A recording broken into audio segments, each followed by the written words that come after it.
지난 주 3일 동안 또 마리아 행전 평강의 복에 여러분들 다 동참해 주셔서 너무나 감사를 드립니다.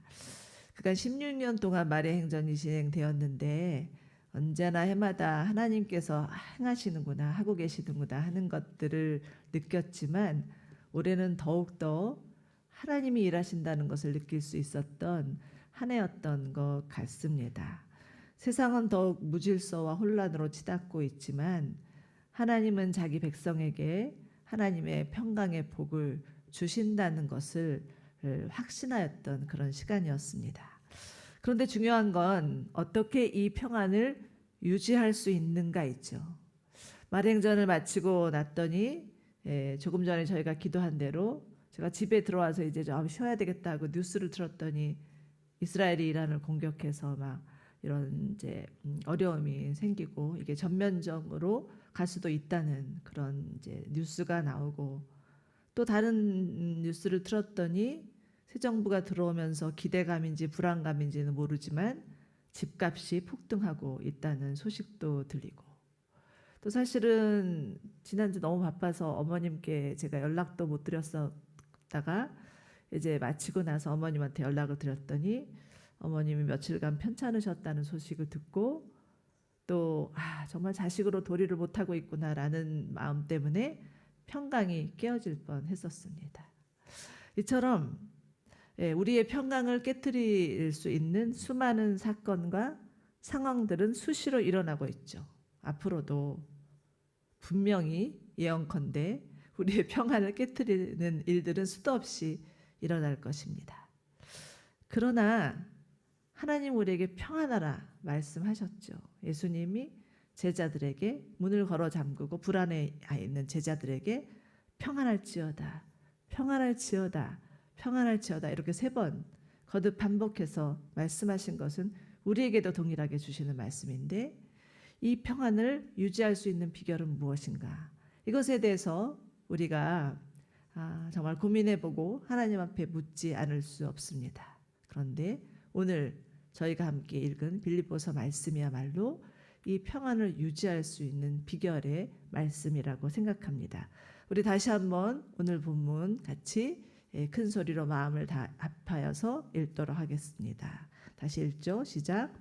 아무것도 염려하지 말고 오직 모든 일에 기도와 간구로 여러분이 구할 것을 하나님께 감사함으로 아뢰십시오.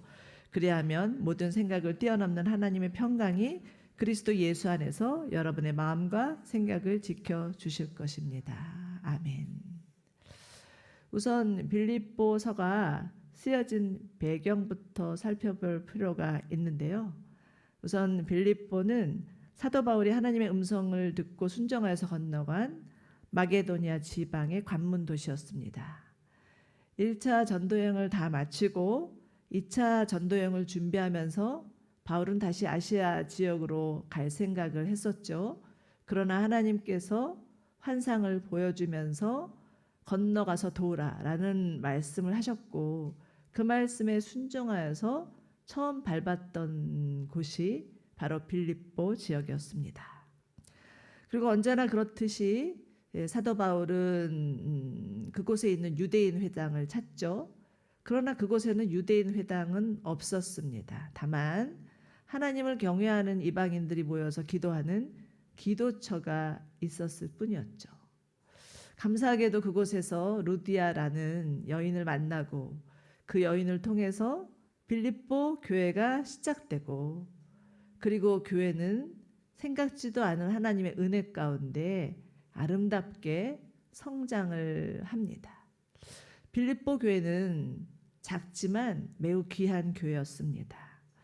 바울이 빌립보 교회를 향해서 너희는 나의 기쁨이요 면류관이라 이렇게 칭찬할 만큼 극한 가난과 많은 시련 속에서도 꿋꿋이 주의 복음을 전하기 위해서 힘쓴 교회가 빌립보 교회였습니다.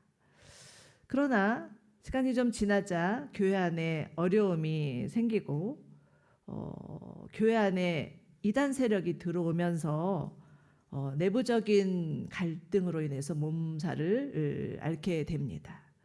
빌립보서 3장을 보면 바울이 몹시 격노하여서 개들을 조심하고 악을 행하는 사람들을 조심하고 거짓 할례를 받는 사람을 조심하라고 거듭 강조하는 말씀이 나옵니다.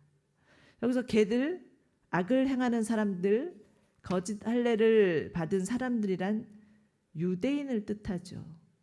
유대 율법주의자들을 말합니다. 이들은 이방인들 사이에서 교회가 세워지는 것을 보고는 회방을 놓고 율법을 지켜야만, 할례를 받아야만 구원을 얻을 수 있다고 주장하며 이를 종용하였던 것입니다. 여러분, 이처럼 교회가 성장하기 시작하면 반드시 마귀가 우는 사자처럼 달겨들어서 삼킬 자를 두루 찾고 있다는 사실을 아셔야 합니다. 특히 저희 교회처럼 열려있는 교회는 이단이 쉽게 들어올 수 있는 교회입니다. 그렇지만 절대 얕봐서는 안 되죠. 저희 교회가 이렇게 새로 오시면 8주의 등록 과정이 있는데 오시는 분들이 무슨 이렇게 복잡하냐 이런 얘기도 하시지만 그 8주의 등록 과정을 통하여서 저희 교회가 또 새로 오시는 분들을 잘 맞이하고 잘 섬기기 위함이기도 하지만, 위함이 첫 번째 목적이지만 두 번째는 그렇게 1대1로 연결이 되면서 행여나 밖에서 들어온 이단을 스크린하는 그런 시스템이기도 합니다. 그러니 행여라도 교회를 깨트릴 목적으로 들어오신 분이 혹시 이 자리에 계시다면, 없는 줄로 믿지만 혹시라도 계시다면 당장 자수하여서 광명 찾으시기 바랍니다. 오늘의 교회는 그렇게 호락호락한 교회가 아닙니다. 그런데 이보다 더 어려운 것은 성도 간의 다툼입니다. 특히 리더십 안에 다툼이 생기면 교회 전체가 흔들릴 수 있죠. 빌립보서 4장 2절과 3절을 한번 보시겠습니다. 2절과 3절 같이 읽을까요? 시작. 내가 유오데에게 간청하고 순두교에게 간청하니 주 안에서 같은 마음을 가지십시오. 그리고 나와 멍에를 같이 한 진실한 동역자여, 내가 당신에게도 부탁하는데 이 여인들을 도우십시오. 이들은 클레멘트와 그 밖에 내 동역자들과 함께 복음을 위해 나와 함께 달름질하던 사람들이며 그들의 이름이 생명책에 기록되어 있습니다. 유오디아와 순두계는 빌립보 교회의 여성 리더십이었습니다.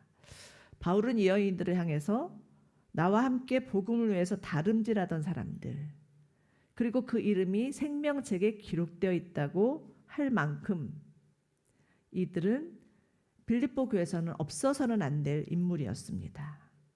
그런데 이 두 여인 사이에 무슨 이유인지는 모르지만 서로 간의 갈등이 극심하여서 바울이 편지에 언급할 정도의 심각한 상황이 벌어진 것 같습니다.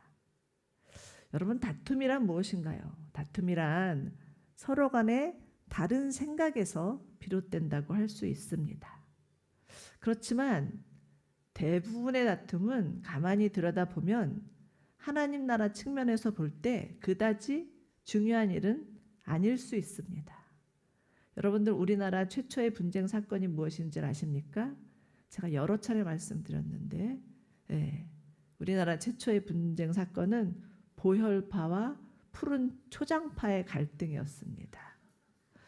교회 본당의 목도에 빨간색 카페트를 깔 것인가 아니면 푸른색 카페트를 깔 것인가, 이거였어요. 그러나 어떤 모양의 다툼이든 간에 이것은 교회 안에 어려움을 주죠. 그렇지만 무엇보다 괴로운 사람은 그 서로 다툼을 일으킨 당사자일 수 있습니다. 저도 3년간 개척교회를 섬겼었는데요. 저도 모르게 제가 다툼의 장본인이 되어 있어가지고 굉장히 어려운 시간을 겪었었습니다. 정말 죽을 것 같았어요. 바울은 지금 이 문제를 거론하면서 유건사님과 순건사님한테 권면합니다. 유목사님과 순목사님일 수도 있습니다. 뭐라고 권면하느냐?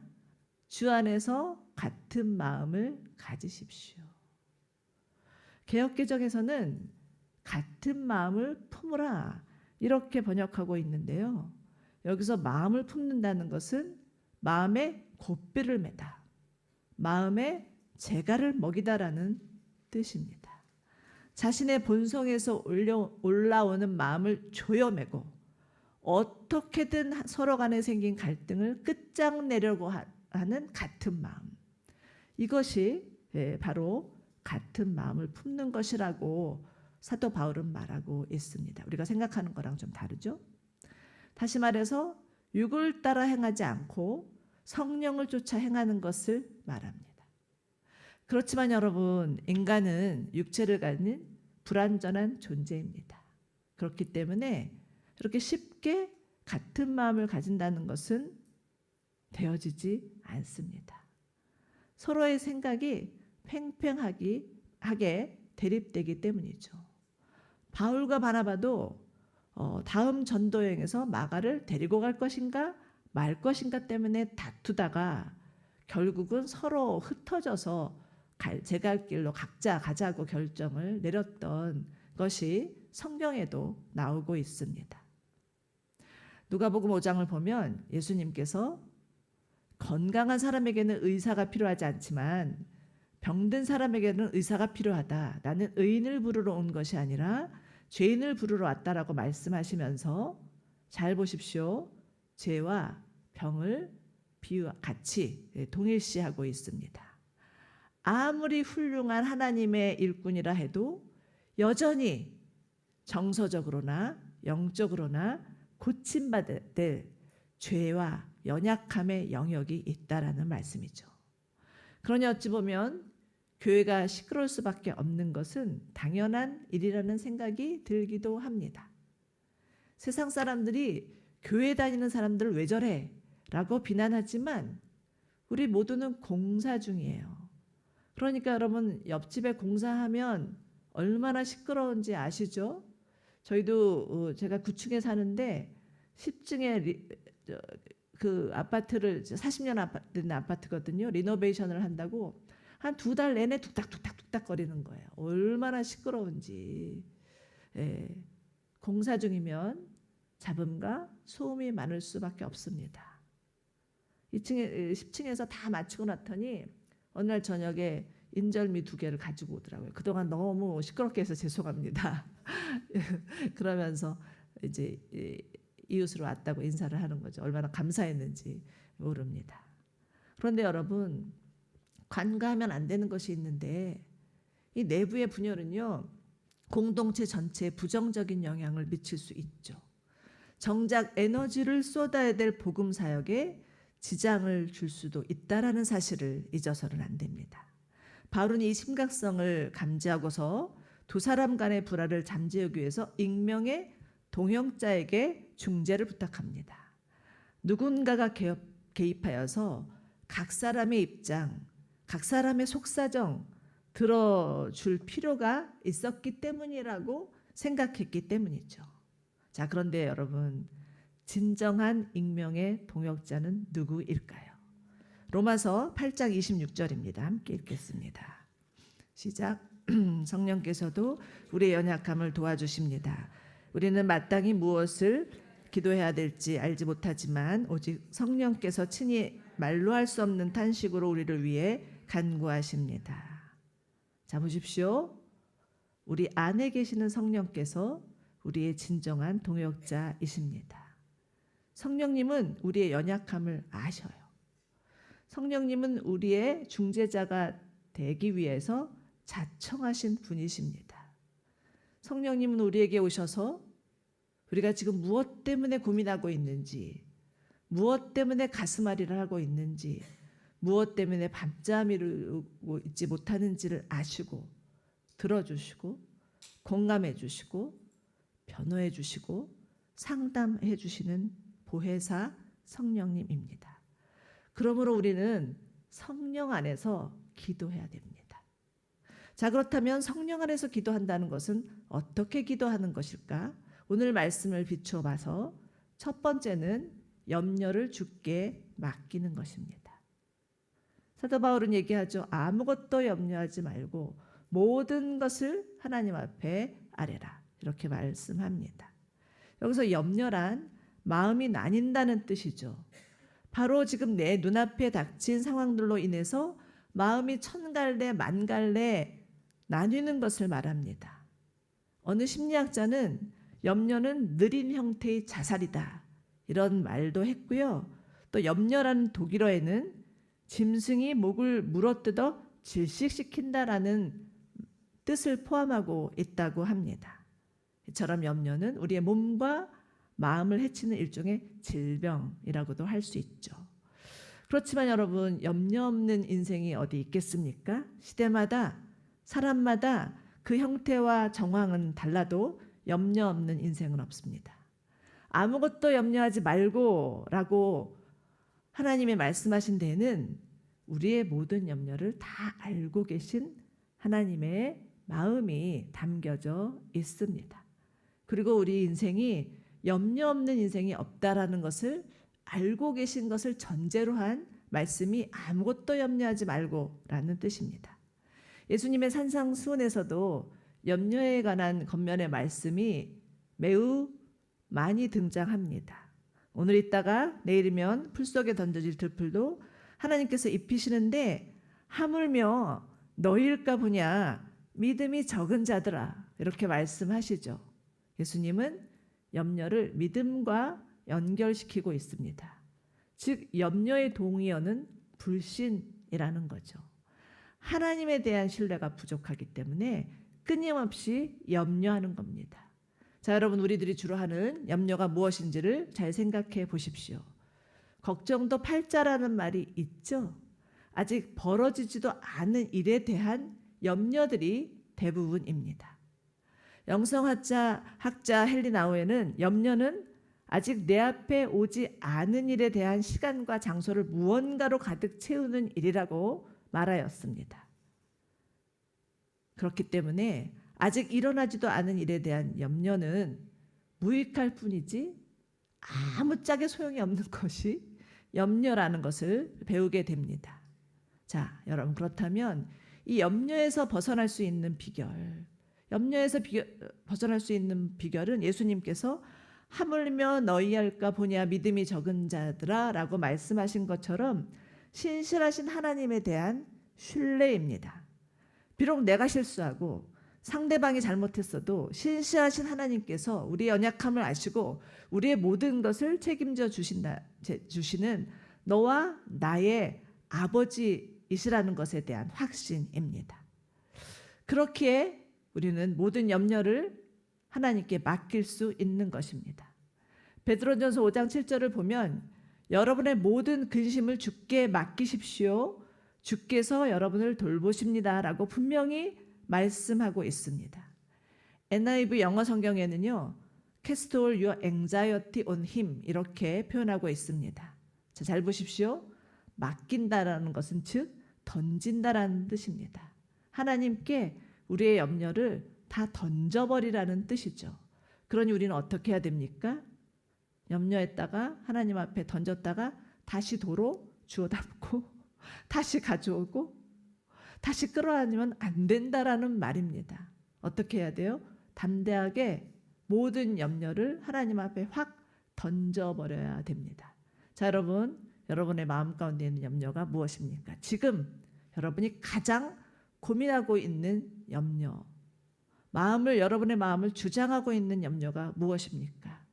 자, 이 시간에 한번 표현해 봤으면 좋겠어요. 하나님, 제 염려를 하나님께 던집니다. 한번 해보세요. 하나님, 제 염려를 하나님께 던집니다. 그리고 다시 끌어안지 마십시오. 다시 주워 담지 마십시오. 하나님을 신뢰하시고 하나님이 돌보신다는 것을 신뢰하는 저와 여러분이 되시기를 바랍니다. 염려를 주님한테 맡긴다는 것은 하나님에 대한 신뢰의 회복이고요.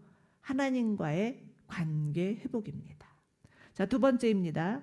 두 번째는 감사함으로 기도하는 것입니다. 6절을 잘 보십시오.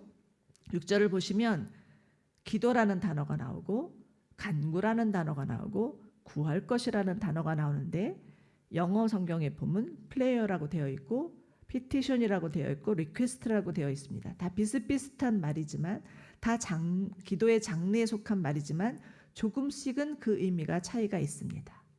기도는 하나님과 대화하는 모든 행동을 포함하는 보편적인 의미라면, 간구나 구할 것은 하나님께 구체적인 것을 요청하는 청원이라고 할 수 있습니다. 그러므로 기도는 하나님과의 대화인 동시에 하나님을 향한 청원이라고 말할 수 있죠. 일상의 삶 가운데서 하나님과 대화하고 하나님을 만나는 것이 기도의 본질이지만, 어떤 위기 상황에 놓여 있을 때, 특별한 목적이 있을 때 하나님 앞에 나아가 강력히 청원하는 것이야말로 기도의 핵심입니다. 미국에서는 어려운 일을 당하거나 억울한 일을 당했을 때, 뭔가를 호소하고 싶을 때는 법적인 처리를 요청하는 피티션을 탄원서라고 하죠. 신문에 냅니다. 많은 사람들에게 알려서 법적인 보호를 받으면서 자신의 권리를 찾고 싶어서이죠. 우리나라 조선시대의 신문고와 같은 것입니다.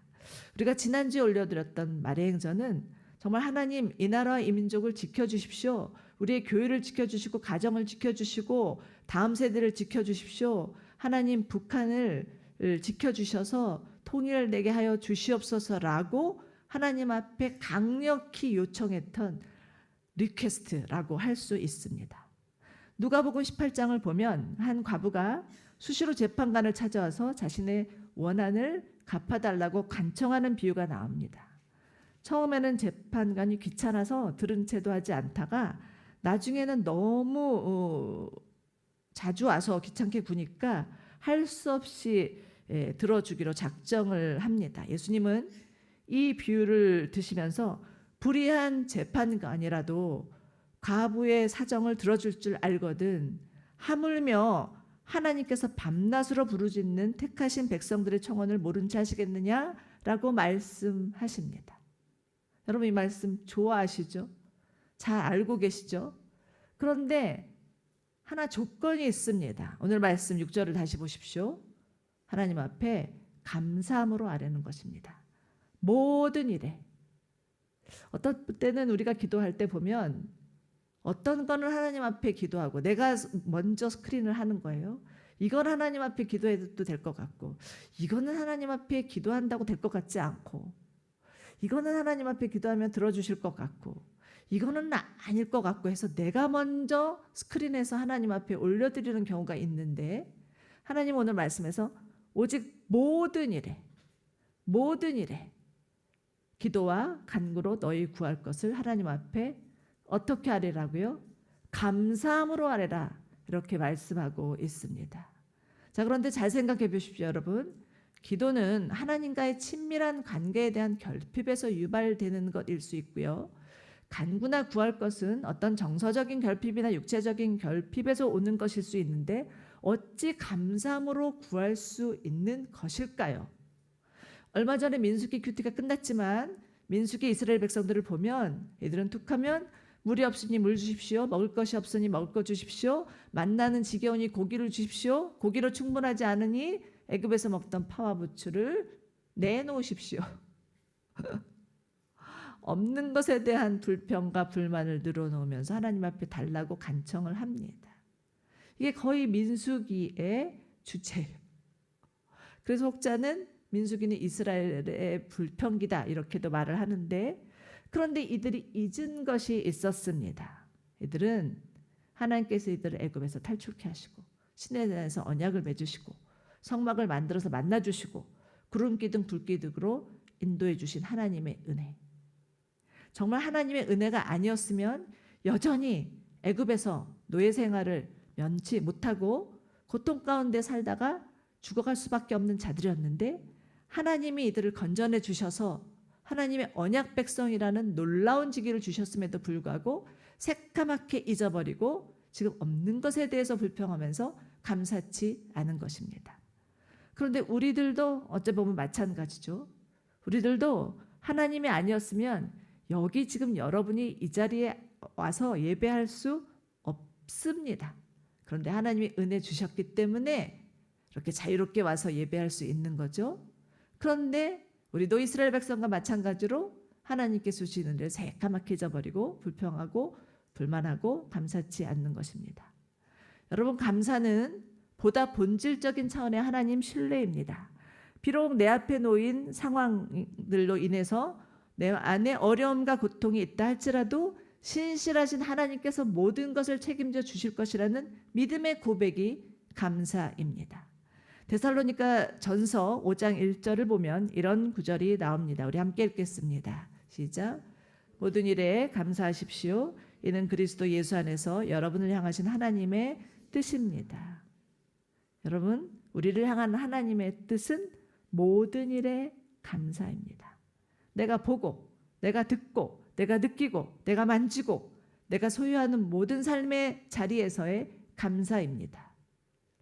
신앙을 지키기 위해서 영국에서 미국으로 건너간 청교도들은 매일 저녁마다 함께 모여서 오늘 그들의 삶 가운데 행하신 하나님의 일들을 기억하며 감사를 나누었다고 합니다. 이들이 낯선 땅에서 정말 그 신대륙에서 풍토병과 인디언의 습격과 향수병을 이길 수 있었던 것은 날마다의 감사의 습관 때문이었습니다. 우리 재작년이었나요? 관계기술훈련 강의를 듣고 어느 큐티방에서는 매일 감사 일기를 쓰기로 결정하고 오랫동안 지속하셨다고 했는데 지금도 하고 계시나요? 할렐루야. 예. 여러분, 감사의 눈을 잊어버리면 아무것도 보이지 않습니다. 그러나 감사라는 안경을 쓰고 보기 시작하면 내게 주어진 모든 것이 다 감사거리인 것을 깨닫게 됩니다. 우리 늘 추수감사절 때면 부르는 찬양이 있어요. 날 구원하신 주 감사, 모든 것 주심에 감사, 향기로운 봄철에도 감사, 외로운 가을에도 감사, 응답하신 기도에도 감사, 거절한 것도 감사, 아픔과 기도도 감사, 절망 중 위로 감사. 그런데 이게 추수감사절로 그친다는 것입니다. 여러분, 감사는 내 인생의 보물찾기다, 이런 말씀을 하신 목사님 계셨습니다. 감사하기 시작하면 하나님 앞에서 감춰 놓으신 내 인생의 보물을 다 찾아낼 수 있다는 겁니다. 내가 가진 것 중에서 어느 것 하나도 하나님이 선물로 주시지 않은 것이 없다는 것을 발견하는 것이 감사라는 것입니다. 우리가 너무나 존경하는 손양원 목사님 아시죠? 그분이 당신의 사랑하는 두 아들을 잃고 드린 9가지 감사가 있습니다. 제가 여러분에게도 말씀드렸어요.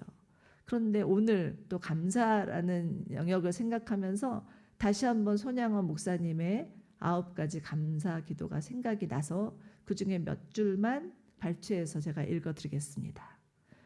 나 같은 죄인의 혈통에서 순교의 자식을 나게 하시니 감사합니다. 하나들의 순교도 귀하거늘 하물며 두 아들이 함께 순교했으니 더욱 감사합니다. 미국 가려고 준비하던 아들이 미국보다 더 좋은 천국 갔으니 내 마음이 안심되어 더욱 감사합니다. 내 아들의 순교의 열매로 무수한 천국의 열매가 생긴 것을 믿으며 감사합니다. 여러분, 감사하기 시작하면 이제까지 경험해보지 못한 하늘의 평강을 누릴 수 있습니다. 상황이 달라진 건 하나도 없는데 내 마음과 생각은 달라져 있는 것을 발견하게 될 것입니다. 7절입니다. 그리하면 모든 생각에 뛰어넘는 하나님의 평강이 그리스도 예수 안에서 여러분의 마음과 생각을 지켜주실 것입니다. 유대인들은 그들이 생각하는 마음은 모든 감정을 담고 있는 심장이라고 여겼습니다. 그리고 생각은 그에 따라오는 것이라고 여겼는데, 그러기에 여기서 마음과 생각은 우리를 지배하고 주장하고 우리의 가장 그 인간의 신체 기능 중에서 핵심인 심장이라고 볼 수가 있습니다. 예수님도 늘 마음에 대해서 많은 얘기를 하셨어요. 너희의 마음에 있는 것이 입으로 나온다. 너희의 마음이 굳어져서 듣지 못하고 보지 못한다. 마음의 변화에 대해서, 마음이 새로워질 것에 대해서 계속적으로 말씀하셨습니다. 자, 여러분, 우리 한번 생각해 봅시다. 어떤 일로 인해서 마음이 찢어진다, 마음이 메인다, 이런 거 경험해 보셨습니까? 가슴이 찢어진다, 이렇게 말할 수도 있겠죠.